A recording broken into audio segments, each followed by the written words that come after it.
ஆமா, உங்க பேர் என்ன? என் பேரு Kattumuthu computer course. Kattumuthu computer course. ஆமா, நீங்க என்ன பிசினஸ் பண்றீங்க? அதுவா, அது வந்துங்க ஊர்ல 10 பஞ்சு மில் இருக்குங்க, 5 அட்டை மில் இருக்கு, ஒரு 7 ரைஸ் மில் இருக்குங்க.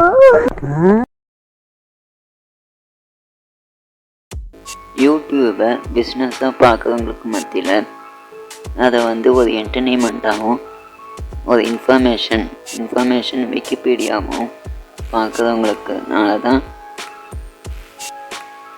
ஒரு யூடியூப்புக்கும் ஒரு ஷேரிங் போகுது, அதோட க்ரியேட்டர்ஸ்க்கும் ஒரு ஷேரிங் பேமெண்ட்டாக போகுது. இதில் வந்து நம்ம பார்க்க வேண்டியது fake creators, truth creators, honest creators, fake creators, பொய்யா ஃபேக் கிரியேட்டர், ஃபேக்காக வீடியோ போடணும். நம்ம ட்ரூத் கிரியேட்டர்ஸ் வந்து நம்ம வந்து ஆனஸ்ட்டாக எங்களுக்கு வீடியோ இமேஜஸ்லாம் கண்டென்ட்லாம் ரெடி பண்ணி அந்த வீடியோவை கன்வெர்ட் பண்ணி போடுறதுக்குள்ளே போதும்னு ஆகிடுது. அதோட எடிட் பண்ணி அதை போட்டாக்கா காப்பி ரைட் ஏதோ கொடுத்து அதையும் சமாளித்து நம்ம வீடியோ சக்ஸஸாக அப்லோட் பண்ணால் அதையும் மானிட்டேஷன் தரத்துக்கு அதுவும் கண்டிஷன் எல்லாம் இருக்கும்போது அதையும் தாண்டி மானிட்டேஷன் ஆகி நம்ம 200-300 வீடியோ தாண்டி போனாலும் மானிட்டேஷன் கிடைக்காம இன்னும் சில யூடியூபர்ஸ் இருக்கத்தான் செய்கிறாங்க. ஆனாலும் இந்த ஃபேக் வீடியோஸ்னால் ட்ரூத்தாக வீடியோ போடுறவங்களுக்கும் பிரச்சனையாக இருக்குது.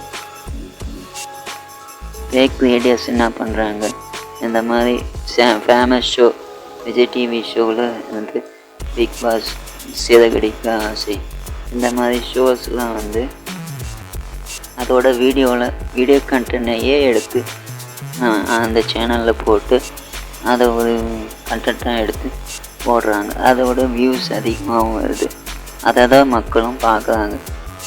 மற்ற சேனலில் ட்ரூத் ஆனஸ்ட்டாக வீடியோ போடுறவங்களுக்கு மதிப்பே இல்லாத மாதிரி இருக்குது. இதனால் ட்ரூத் கிரியேட்டர்ஸ் வந்து ரொம்ப கஷ்டப்படுறாங்க. அவங்களுக்கு கிடைக்க வேண்டிய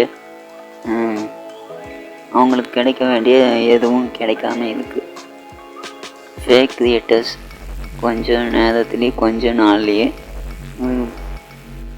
50 வீடியோ போட்டதுலேயே அவங்களுக்கு மானிட்டேஷன் ஆன் ஆகி அவங்க வந்து சேலரி பார்க்க ஆரம்பிச்சிடாங்க.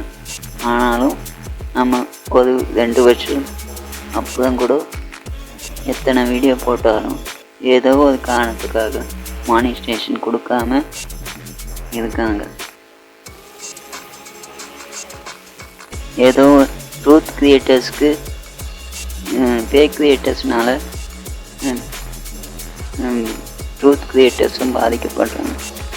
ஃபேக் கிரியேட்டர்ஸ்னால மற்ற வீடியோஸ்லாம் எடுத்து போட்டதுக்கு காப்பி ரைட்டுன்ற பேரில் யூடியூப் வந்து ரொம்ப ஸ்ட்ரிக்டாக நடக்குது.